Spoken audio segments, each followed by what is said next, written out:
Employee మీ దగ్గర పనిచేసే జీతం కోసం పనిచేశారు. జీతం కోసం పనిచేసే వ్యక్తి. ఓకే, కస్టమర్కి ఎంప్లాయీకి ఒక డిస్కషన్ జరిగింది, దాంట్లో ఇద్దరికి తప్పు ఉంది, మీరు ఎవరు సపోర్ట్ చేస్తారు? నేనైతే ఇద్దరిది తప్పు ఉంది, కస్టమర్కే సపోర్ట్ చేస్తాను. కస్టమర్ ముందే స్టాఫ్ అరవడం అట్ట కదరా నీలో తప్పున్నా ఆయనలో తప్పున్నా, కానీ ఆ తప్పును మనం కూడా సవరించుకోవాలా అని చెప్పి ఆయన ముందే చెప్పి వీడిని కూల్ చేస్తా, కస్టమర్ని కూల్ చేస్తా. మనకి కస్టమరే ముందు నేను డైలాగ్ చేస్తాను. సరే, మొత్తం కస్టమర్ ఎంప్లాయీ కస్టమర్, నాకు కావాల్సింది customer. Okay, old is gold, new is diamond.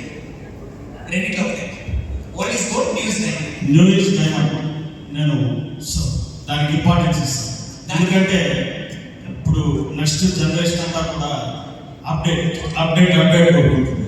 Technology ఇవన్నీ ఉంటేనే ఆ వ్యాపారాలు కొద్దిగా సుభిక్షంగా జరుగుతున్నాయి. అందువల్ల ఒక చిన్న 5 lakhs 10 lakhs బిజినెస్ చేసేవాడు కూడా ఈరోజు కంప్యూటర్ అవసరం అవుతుంది, ల్యాప్టాప్ అవసరం. అందువల్ల ఏంటంటే న్యూ ఏజ్ ప్రతి ఒక్కటి అప్డేట్ ఉంది. రైట్, ఫైనల్గా ఒక్క బోర్డులో చెప్పాలి, మీరు ఇందాక చెప్పండి సార్, లాస్ట్ క్వశ్చన్ అందరికీ రిపీట్ అవుతుంది. బిజినెస్ మ్యాన్ చేయకూడని మిస్టేక్ లైఫ్. మాట తప్పకూడదు, అవసరం నుంచి అప్పు చేయరాదు. మాట తప్పకూడదు, అవసరానికి మించి అప్పు చేయరాదు. బిజినెస్ చేయాలి.